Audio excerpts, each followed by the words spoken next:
सोलापूर शहर गुन्हे शाखा यांनी जबरी चोरी प्रकरणात परजिल्ह्यातील आरोपीला अवघ्या 24 तासांत अटक करून सुमारे 1.37 लाख रुपये किमतीचे सोन्याचे दागिने जप्त केले.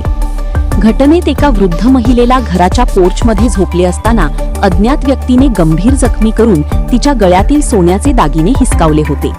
या गंभीर गुन्ह्याची दखल घेत पोलिसांनी तातडीने तपास सुरू केला.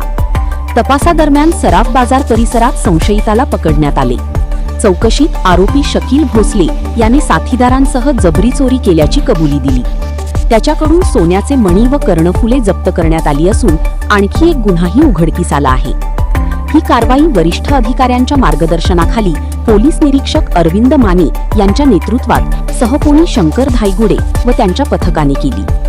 कामगिरी करणारे अधिकारी व कर्मचारी: शंकर धायगुडे, अंकुश भोसले, शैलेश बुगड, जावेद जमादार, राजकुमार वाघमारे, अभिजित घाईगुडे, काशीनाथ वाघे, आबा साळवे, धीरज सातपुते, विठ्ठल यलमार, ज्योती लंगोटे, निलोफर तांबोळी, सुमित्रा बारबोले, बाळू काळे, प्रकाश गायकवाड, मच्छिंद्र राठोड.